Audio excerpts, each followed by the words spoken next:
You are listening to Sick Biz Buzz with me, Hilary Jastram.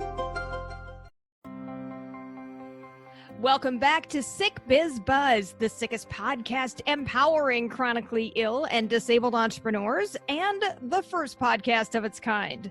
Today, we want to declare publicly that we love J Hill Marketing. They keep us on the air while they do the very cool job of helping people tell their stories with their book editing division, Bookmark. It's an amazing feat, and we are delighted to be connected to them and so fully supported through these 3 years we've been on, you guys. If you have a book that needs help editing, proofing, developmental storytelling, head over to jhillmark.com. That's jhill, Hill, mark.com, and check out their services. Tell them Sick Biz sent you. My guest today is one of those people you meet who leave a lasting impression on you. From the second I talked to Brian Will, I was astounded by his tenacity, fierce intelligence, innovation, and fortitude. Brian has been through the ringer his whole life, and he never let it get him down. Now he's written a book detailing his come up and what he's overcome, as well as what he's accomplished. And these are no small feats. He's got another book that he's working on in addition to the one I'm going to tell you about. I'm telling you, this man doesn't stop. Brian has created or co-created 6 booming businesses in 4 industries, companies worth hundreds of millions of dollars. You want to talk about a person who was kicked while they were down? That's Brian. So listen up and find the inspiration within yourself to get up to. Because the common thread in Brian's stories is that he refused to stay down. He orchestrated ways to get on his feet and keep going. His book, which has the best title in the entire universe, I will say all the universes, even with all the aliens and all of that, the best title, I Give the Dumb Kids Hope, is immediately gripping. And I am so happy to have him here with me today to share his story so it can also help you. Please welcome the astounding Brian Wills. Wow, that's pretty amazing entrance there for me, Hilary. I'm not sure I deserve all that, but thank you very much. I appreciate it. Well, I mean, it's all you. It's all truthful, so.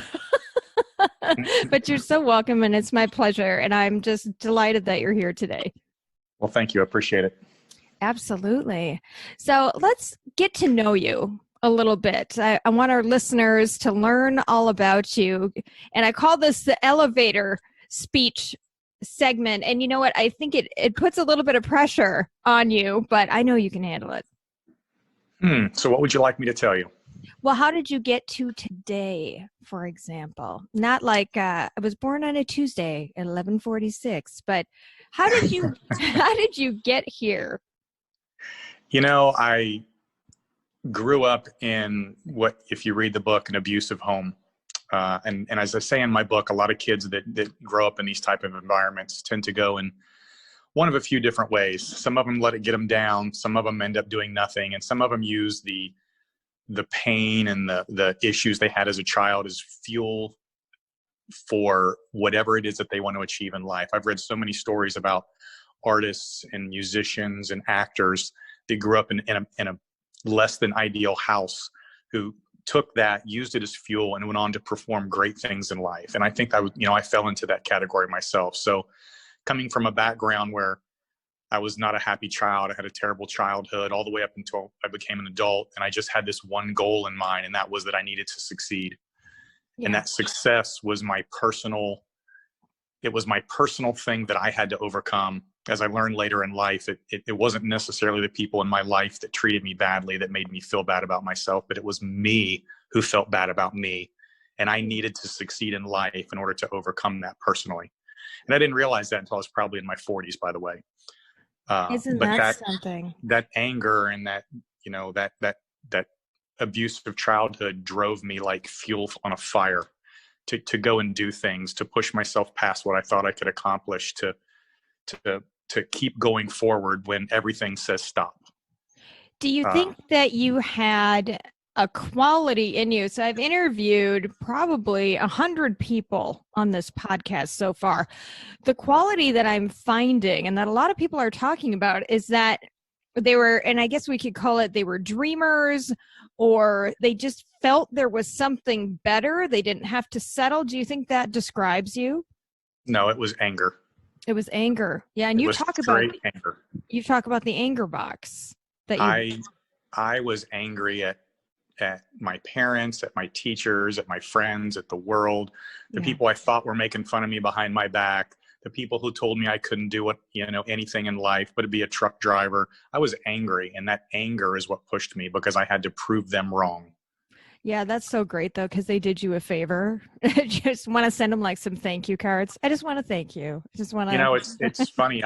I did a couple of years of therapy when I went through my divorce, and my counselor once told me, she said, "Yeah, I have a lot of high profile people, and the one thing they tell me is don't mess with my anger, because that's what makes me go." That it is. It's interesting. So even as you're working through your anger, and I am a fan of the belief that anger isn't really anger. Anger is grief, and anger is outrage. I think it's kind of one of two things. There might be a third thing thrown in there, but I believe that anger is cloaking a more vulnerable feeling. What do you think about that? 100% agree with you. But it's something you don't really realize until you've gone through, you know, the intensive therapy that I went through to start realizing what it is that I was actually doing. True. And I think you were so young too, because you got started really young with your businesses, and you got started really young leaving your house. How old were you when you left your house? I graduated high school at 17. I was, I like to joke, for my graduation present, I was given a set of luggage. Mm-hmm. Yeah. See ya. So I had to leave. So I went in the military. And I also like to joke that I was so angry and hated authority so much, I decided to join the military. And that kind of backfired a little. It backfired a lot. On the other hand, it was actually probably the best thing I could have done for myself, because they gave me a little bit of discipline and, helped push me in directions that I needed to go at that time.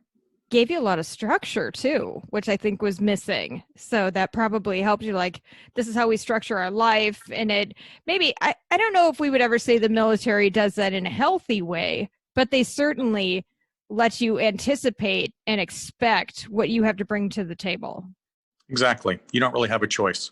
Yeah, you don't have a choice. You get to turn your feelings off too. Like, I don't really care how you feel about that. You're going to show up. That's exactly right.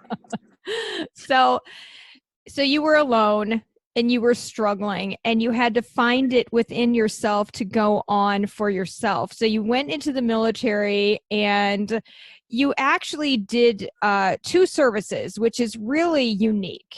Most people don't go into the Air Force and the Army. I really wanted to fly at that age. I thought flying would be the coolest thing ever. Mm-hmm. And I tried, I joined the Air Force, and I thought, well, maybe the Air Force will let me become a pilot. And unfortunately, the Air Force doesn't do that. You have to have a college degree. So after about 4 years, I learned that the Army will allow you to become a pilot or a navigator without a college degree. And so I switched. I went over to the Army, and I was a right seat in what's called an OV-1 Mohawk for another 4 years. That's crazy. And so now you're a pilot yourself now. You just kind of fly yourself around whenever you want. Yes, I'm a private pilot. Yeah. That's so crazy. Oh my gosh, because I am terrified of flying, but that's fine. So I have I've taken so many people up who are terrified, and once we get up in the sky, they're like, wow, this is nothing. I'm like, yeah, that's exactly right. Really? Really wasn't anything to be worried about. Interesting. Okay, that's crazy. So maybe if we meet sometime after the worldwide zombie pandemic is over. Exactly.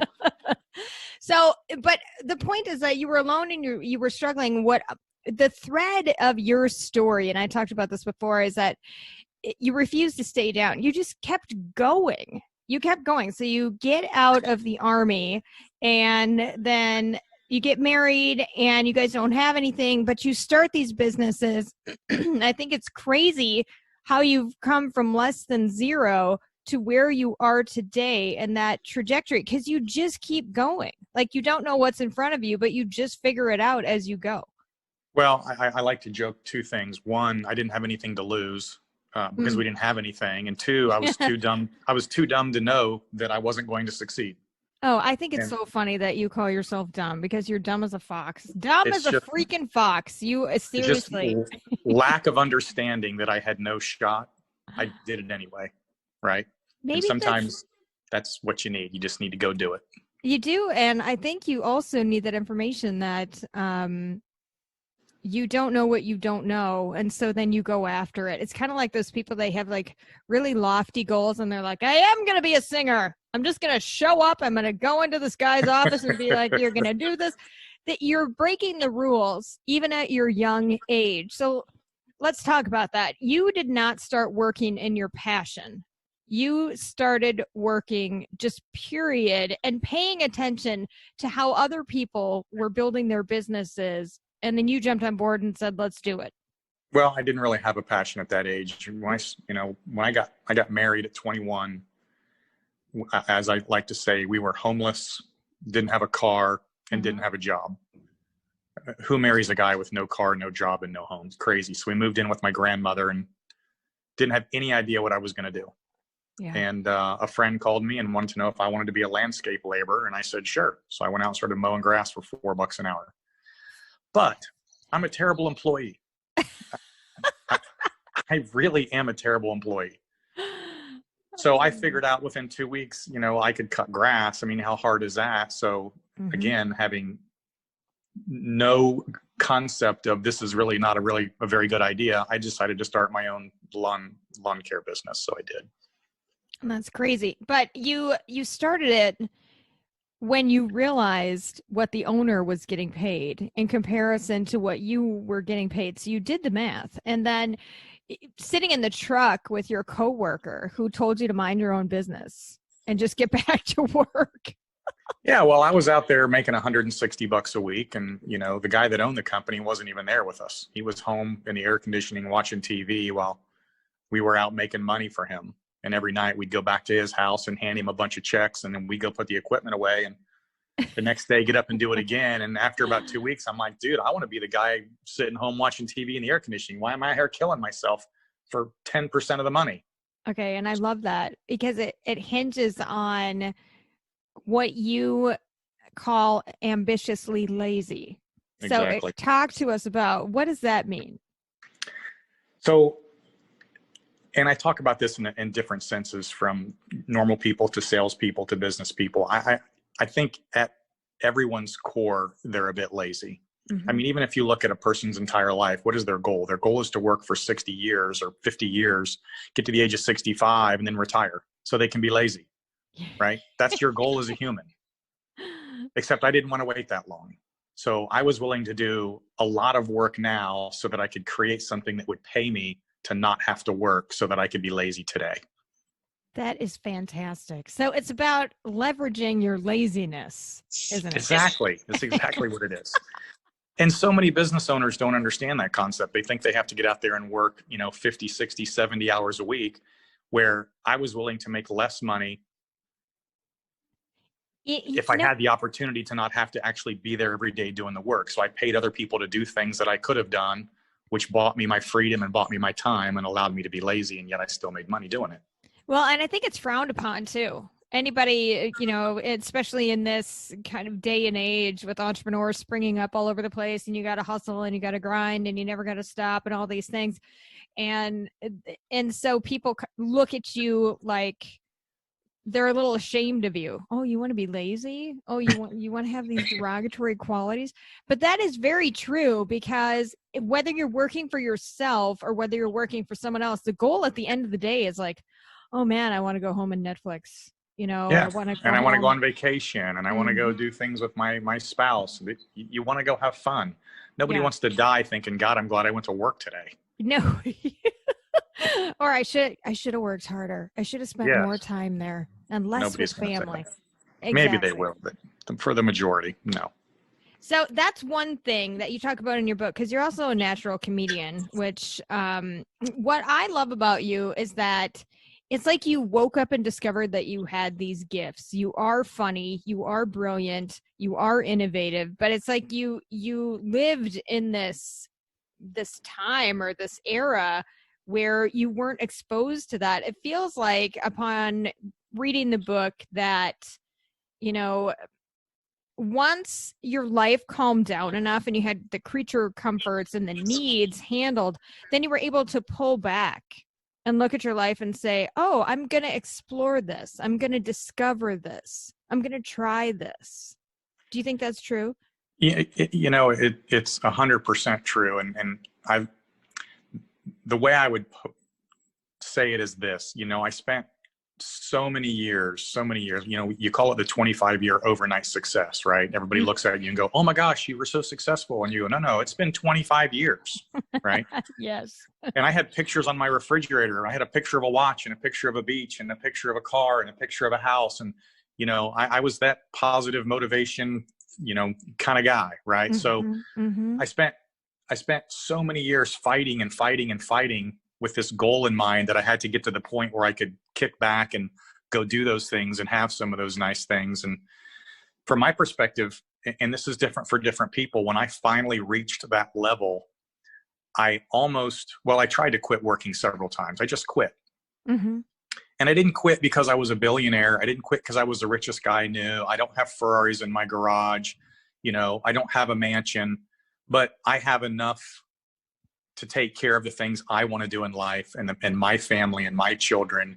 And I don't have to go to work. Those are the things that were important to me over continuing to, in what we call the accumulation phase. So when I hit that level, it was almost like my brain almost turned off and said, okay, you hit the level you need to be at. You've reached this level of success. You don't have to do that anymore. Yeah. And when I didn't have to do that anymore, I was able to start going out and, I became a dive master and I became a pilot and started climbing mountains and started doing all kinds of crazy things that, people always talk about one day I'm going to do, but then they never do it. And you've done it. I've spent 10 years just roaming the earth. Yes. And doing some of the coolest things ever, and walked the Great Wall of China and been on a safari and dove with great white sharks and, all those crazy things and I swam Alcatraz and ran triathlons and just went out and lived. Yeah, that's Sometimes crazy. You just got to live. The Alcatraz thing, though, I do think you were probably clinically insane at the time. I've been out there and you swim, and I felt like it was kind of a long boat ride, but you swam the dang thing amid sharks. And I'm a terrible swimmer, but perfect. You just get out there and you go. And the funny story is they tell you when they drop you in the water, they're going to have these lifeguards and wave runners behind the whole pack. There were 800 of us, and anybody who straggled, they would grab you, throw you on the wave runner, pull you forward and put you back in the water. And I can tell you halfway across the bay, a wave runner pulled up to me and I started yelling at him, like, you get away from me. I have trained for this. There's absolutely no way I'm cheating. And so I started swimming as fast as I could, even though I was absolutely dying, until the guy drove the wave runner away. And then I went back to, oh my God, I think I'm going to die out here. But I finished. She had those mad moments of you just don't confidence. Stop. Yeah. That's all it is. Yeah. You just don't stop. That is the theme of your life. You don't stop. So what you did was building up from that landscaping company. How did you get from a landscaping company to having created or co-created 6 businesses that are worth hundreds of millions of dollars? That is one hell of a trajectory. As I like to say, pure luck. So from landscaping, I had a friend who was selling insurance, and he literally was trying to talk me into selling insurance with him. And I just kept telling him, no, I've sold used cars. We were in the Amway business together. I'm not selling insurance. Okay. Yeah. I'm not going down the insurance road with a trench coat and a briefcase and, one of those funny hats. Needle nose Ned. Needle nose Ned. Exactly. But finally he was making so much money, he convinced me to try it, and I did it. Well, once we got into the insurance business, I started figuring out a better way to do it. Created the very first insurance call center in America that was selling health insurance over the phone without face-to-face. We were the very first one. And then ended up selling that in the dot-com boom in 1999. And so that's what kind of got it kicked off. And then 2 years later, we started another online company. And sold it 2 years after that. And interestingly enough, in the world of business and finance and venture capital and private equity, once you've sold 2 businesses, everybody thinks you're a freaking genius. Well, In fact, there's a book by Peter Thiel called Once You're Lucky, Twice You're Good. I love that book. oh, And I did it twice. And so all of a sudden I became an expert, and people started paying me huge sums of money to come consult for them and tell them what they were doing wrong, having no idea that 3 years ago I was probably mowing their grass. That's amazing. So what's the biggest check that you ever got? We sold the company in 2003. It was an $80 million total deal. There were 5 partners. I made, I don't know, 10 or $12 million that year. Okay. That was a big one. So you could either like play the lottery or create it, because that's essentially what it is. You hear about people who they all go in on one big ticket, right? When the Yep. pot's still going or whatever. That's pretty much what happened to you, but with business. Yeah, and we had another business we owned. We sold a year after that, and that was another like $8 million sale, I think. Yeah, crazy. And we, I of the 5 partners, 2 of us were really smart with the money and 3 weren't. So I took all the money, put it in tax-free municipal bonds, and it generated a tax-free lifetime income for me. And I could never work again and just live off of that, which is the smartest thing you can do if you ever hit the lottery, so to speak, is secure your future. But that's in book 2. It is. It is in book 2 that you're working on right now, because what people don't know is that not only did you hammer out book 1, and I'll say hammer, but it took you a number of years. It was kind of a fits and starts situation, and you have to write when you're not home. So I think that's also an interesting piece of it. But as soon as that book was done, I mean, you were ready with the next manuscript. I literally finished book 1 while I was in Park City skiing last February. Finished it, went to dinner, sat there at dinner and thought, I think I can write another book. I'm not And done. I got my iPhone out, went to the notes section, and while I was eating my pulled pork sandwich, I had, within 20 minutes, I had 100 topics written down in my phone. So That's crazy. the next book just flowed out pretty easily. So let me ask you, do you think it's innovation or do you think it's observation when it comes to capitalizing on opportunity? Because you were in the .com boom. Did you have to kind of sit back and see what was missing? Were you using kind of traditional marketing to discover niches that needed to be filled? What happened that gave you this illumination, like, we need to go there, we need to do this is going to be successful? It's about being ambitiously lazy. That's exactly what it is. So as we like to say, luck is a combination of opportunity meets preparedness, right? Yes. You have to be prepared, but then you have to have the opportunity. But if you have the opportunity and you're not prepared, you're not going to be able to capitalize on it. That's very So true. my first company we sold in venture capital was in the insurance business. And when I was doing that, we were literally having to go out and go drive to people's houses to sell them insurance. And I just thought that was the dumbest thing I'd ever seen. And there had to be a better way to do it. And so we created one.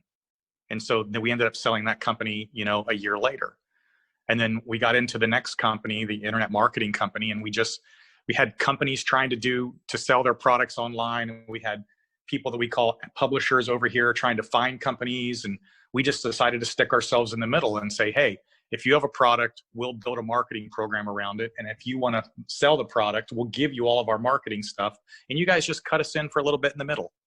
No, that's and they awesome. thought that was a great idea. And so next thing you know, we're pushing out 10,000 transactions a day, making $8 to $10 per transaction. That's crazy. That starts adding up pretty quick. It does add up. And is that where people go wrong? Do you think they look at their business and they say, well, I don't really make a lot, but they're not, so they focused on higher ticket priced items that are harder to sell? No. And again, this will push into book 2, but I'm going to tell you that I can run a company and never step foot in the door. Yeah. Because running a company is about running a profit and loss statement or a P&L. If you understand the numbers of your business, the minutia is irrelevant. As I like to say, I own 6 restaurants today. I don't know how to make drinks. I don't know how to cook. Mm-hmm. I could not walk in there and put an order in the system. I know nothing about what happens inside those doors.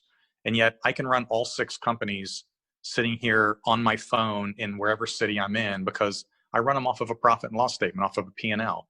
I know what the percentages are. I know I know where every number should be based on a trend by line item. And if you can spot the problems in the trends, you can spot the problems in your business. So it's really about understanding the numbers more than it is about understanding how to run a specific business. So if you're struggling with scaling, one thing you might be struggling with is letting go or staying too emotional to the business because way too many owners of businesses think that they are the end all be all. Okay. And they're not. Again, we're pushing into the second one, but you've got to find people that are better at the things that need done than you are. And when you find those people, let them do their job. Yeah, absolutely. And if you do that, you will get to take advantage of their knowledge and their expertise, which will make everybody more money, including you, and will also buy you time and buy your life back. That's crazy. So where you are today and looking back and writing this book, we're in the middle of a pandemic right now. And I think the time for the release of this book is optimal because there are a lot of people right now who are struggling. And there are a lot of people right now who don't have anyone. They feel alone. What message do you have for them? There's so many businesses out there that are failing today. You know, they talk about 30% of businesses are going to go under. The challenge is most of those businesses were running on the bleeding edge prior to the pandemic. And they were literally successful or marginally successful because America was in a gluttonous phase of you can almost just go do it and survive. And what's happening in this pandemic is we're getting a cleansing of the weaker businesses that are getting washed out. Yeah. The problem with most of these businesses is the owners don't understand how to run a business. Okay. Yeah. Most people that start businesses think, and again, I call this the Joe the Plumber syndrome. I'm Joe the Plumber. I'm the guy that does the plumbing. Therefore, I can run a business. And that's just not true. Just because you know how to do plumbing doesn't mean you can run a plumbing business. Just because you can, in a restaurant, you can cook or bartend or run a floor, as we say, doesn't mean you can run a business. Pick any business. Just because you can be the specialist or the operator or the person doing it doesn't mean you know how to run a business. So if your business is suffering, you need to find somebody that can help you look at the business from a different point of view. They can teach you how to run a P&L. They can show you where your weakness is. They can tell you if you've been sucked into a vision that isn't necessarily a vision that's going to work. I've also seen that a lot. Yeah, because you've consulted with some major companies, also some private companies, and been able to help them identify what they need to do and where they need to pivot. Sure. I'll give you a great example. There's a very, very nice lady. I'll give you two. A very nice lady in this complex here in the town I live in. And we have this farmer's market every week. And her pies were the best pies you've ever put in your mouth. They're amazing. And everybody told her, you need to start your own business. So what does she do? She goes and spends $150,000 to build out one of these retail spots in our complex and opens a pie shop selling pies for $5 to $10. No way she's going to make it. That's not going to happen. Wow. She got sucked into a vision of my pies are the best and therefore I can run a business. And that just isn't going to work. Wow. What happened Secondarily, to her? Well, now we're in a pandemic and the pie shop was shut down for a couple of months. The problem is, again, when you go into these businesses, if you don't know what you're doing, I promise you, she signed a 5-year personal guarantee on the lease. Yeah. And now she's going to be out several $100,000 if she closes down. Oh. The lady right next to her shop owns a smoothie shop and she bought a franchise and again, spent a couple $100,000 building it. She's a retired teacher and she thought she would, go into the franchise show and just going to start a business and it'd be so easy. She has no idea what she's doing. That's horrible. And now she's loose. She wants out. She can't get out because she's locked into these agreements. Too many people don't understand business. Yeah. And they need somebody to help them who does. That's just unfortunately the way it works. Yeah, you have an innate wisdom about business though. Because I failed so many times, I can tell you what you're doing wrong. Yeah, absolutely. You're only talking about the good ones. I've lost truckloads of money in businesses over the past 30 years. I've made so many mistakes. I've been sued. I've lost everything. I've made so many mistakes. I can tell you what you're doing wrong, as well as doing things right to tell you what you're doing right. It's experience.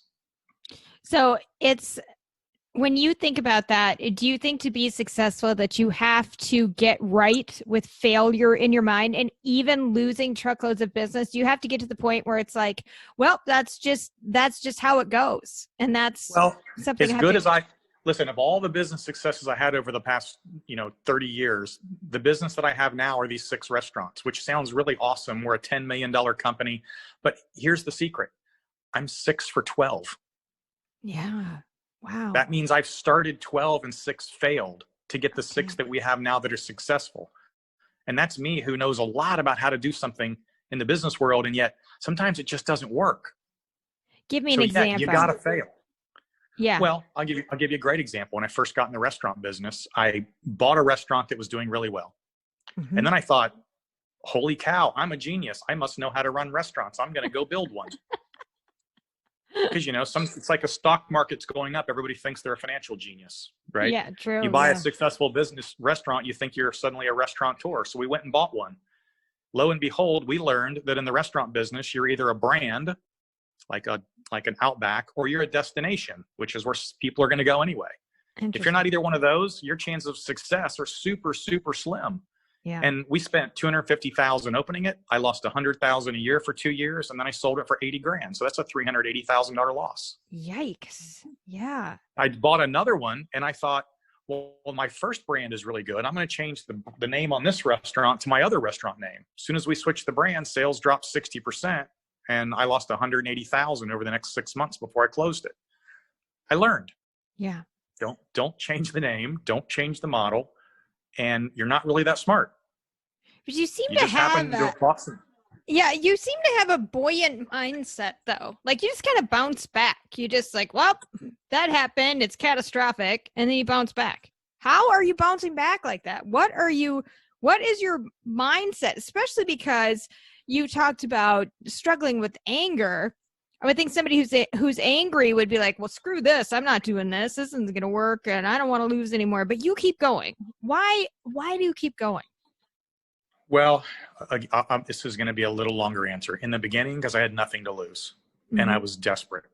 If you have nothing to lose and you're desperate, then you just keep going because you have no choice, right?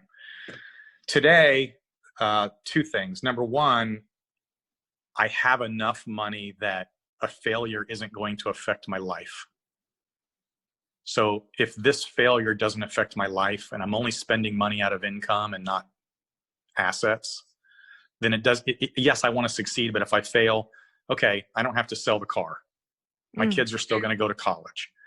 But more importantly, I will tell you that as I look back over my life from beginning to today, and I can track this, literally every time I've had a major issue in my life go wrong and something fell apart and the wheels came off the bus and you look at it and you think, oh my God, this is the end. It literally turned into something better down the road.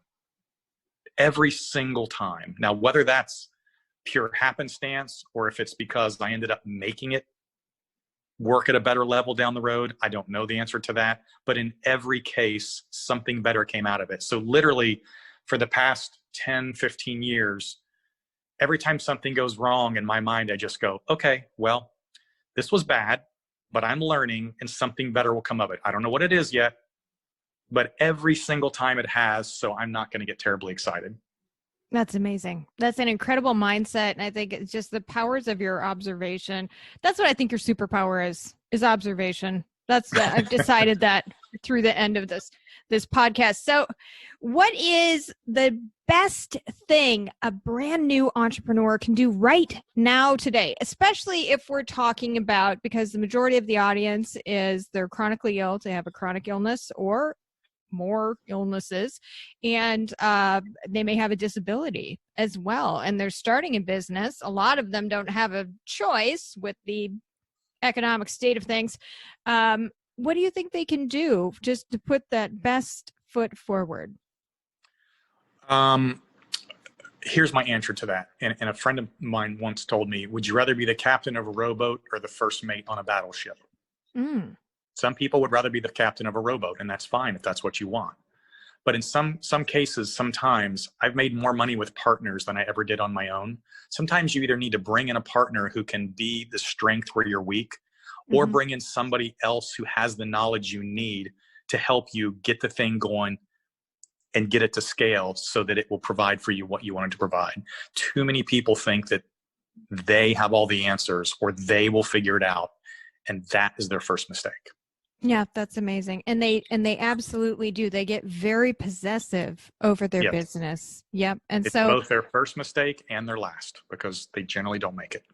So bring in somebody who has expertise in the field and have them look at the business model or the structure to make sure it's sound. And then they're directing you. They're saying, and you do this, and this person does this, and this person does this. Either bring in a partner who can do it for you, which is good because then you don't have to pay them, or bring in somebody who is willing to consult for you or help you. But whatever you do, make sure it's somebody that, as I say in book 2, has had the success and has a success filter, because the worst thing you can do is get advice from somebody who has no idea what they're talking about. Yeah. So don't go to even your parents who don't have, if they don't have the frame of reference or they don't have the experience having run a successful business. And I think it's important too to talk about the difference in industries. So just because somebody's advising you on a marketing company over here doesn't mean that same person should be advising you on a restaurant. Yes and no. It depends on the area of advice you're getting. As I like to say, if you know how to run a business, then you know how to run a business. Okay. Really? So there is that. Yes. I mean, if you look at myself, I went from landscaping to insurance to software to restaurants to, running a business is running a business. That's a different set than having somebody come in and teach you how to. And let's look at restaurants again. I hire people to come in and teach my bartenders how to make fancy drinks. They don't teach us how to run a P&L. I hire people to come in and show us how to manage our POS system better. Or they teach my managers how to manage their people better. That's a totally different skill set than somebody come in and saying, now let's look at your business from the numbers, from the bottom up. That's true. So you could apply that across any industry then, as long as you're looking at the numbers. Correct. Okay. So let's talk about your second book as we close out. How to Succeed in Business with No Money, No Education, and No Clue. First, I want to tell you, you have a natural gift for naming books. So you should maybe look for a job titling things. I don't know. Maybe you can name lipsticks or different. I don't know. But you're really good. I don't know if it's going to translate. That's just my life. So, both of these books, the reason they were so easy to write is because A, I'm a natural storyteller. B, I've done sales training for 25 years. And so I've stood in front of tens to hundreds of people and told these stories and taught and trained them how to do the things that I'm trying to get them to accomplish. So to me, I'm not even thinking when I write these. It just kind of comes out because I've said it so many times. Yeah, absolutely. So your second book is predicated on business success and failures. I mean, you let people know right from the get-go that, hey, I am going to rip the lid off of my failures. I'm going to tell you what I did wrong, and I'm going to tell you how I recovered from that. So it feels like you're almost breaking a business stigma too, because a lot of people present the shiny, oh, it's so shiny, and I did this, and here's my accomplishments. And you're saying we need to fail. Without a question, if you've only had success, then you're not going to know how to handle yourself when the S hits the fan. Yeah, absolutely. And that's when you're going to determine whether you're going to succeed or fail in life. Yeah. It's like I said before, everybody's a financial genius when the stock market's going up. Everybody's a business genius when their business is successful. What happens when the wheels come off the bus? Yes. How are you going to handle it? What are you going to do? Are you going to make it? Can you survive?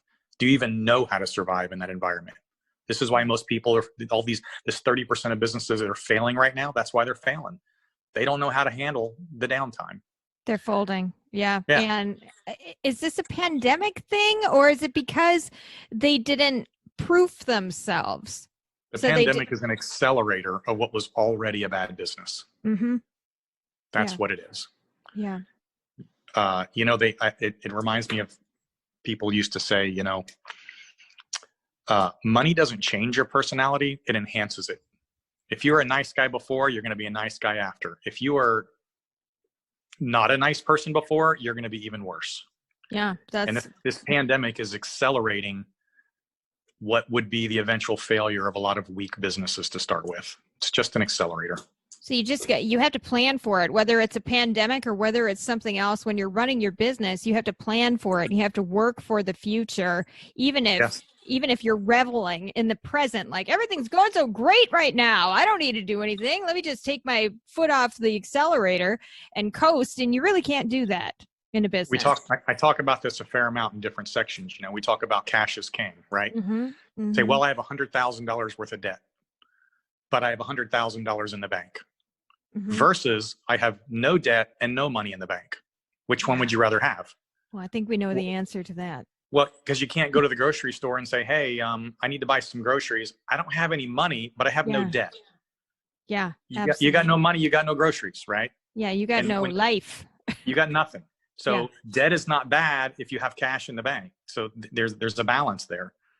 Yeah, people absolutely. They have a pre-existing mindset about debt and how it's so negative, and just get rid of it. But there's a little bit of debt can be healthy. Even a lot of debt can be. If you're managing it properly, again, I use that same example of Apple. Apple's got $250 billion in the bank, and yet they sold $7 billion worth of bonds to put more cash in the bank. Why would they do that? Because they makes no sense. Yeah. But they're getting 2.5%. They're paying 2.5% on a bond, but their stock went up 20%. That's not a bad deal. No. We talk about cash is king. We talk about paying yourself first. The worst thing you can do in business is be a martyr. You know what a martyr is? I'm just going to sacrifice everything for the business. I'm going to sacrifice my personal time, my life. I'm not going to take a salary. I'm going to, live on ramen noodles and crackers. That's just crazy. Oh, and if the first bump in the road, you're going under. You got to take care of yourself. The martyr is resentful too. So I've never met a happy martyr. Have you? A martyr is not successful. That's why they're called a martyr. Yeah, absolutely. Because they went down. Well, Brian, amazing conversation with you today. I'm so excited for your book that's coming out tomorrow, people. When I say tomorrow, of course, this episode won't air until probably a couple weeks from now. But make sure that you run out and get his book. Your book is amazing. It's called I Give the Dumb Kids Hope. And of course, it makes me crack up every time. And every time I share that title with people, they crack up too. And they're like, huh, what? I want to read that. So absolutely phenomenal having you on the show today. And thank you so much for sharing so much of yourself to help other people. Thanks for having me, Hilary. This was awesome. I appreciate it. Yeah, you got it. Brian Will refused to roll over in life. Despite not having direction or guidance, he tapped into some crazy talent and saw how far he could take it. He didn't let the fear of never having done anything before stop him, and he learned and failed a lot along the way. But this is why he has lasted in business. He didn't let lessons stop him from continuing on his success path. He kept exploring as he was learning. Now, he is an author of the very real, surreal, and hysterical book, I Give the Dumb Kids Hope, Starting Life at Zero, and sharing his wisdom with business people who might be feeling a little stuck or lost. To get in touch with Brian, you can look him up on Facebook. Just check out Brian Will. You can also check him out on LinkedIn. As we close today, I want you to remember the name J. Hill Marketing and their book editing division, Bookmark, proudly doing what the big pubs do for a fraction of the cost and without sacrificing quality. Isn't that what you want in a company anyway? Of course it is. To learn more, check out jhillmark.com. That's JHILL mark.com. That's it for today's episode of Sick Biz Buzz. Thanks so much for listening. Be well.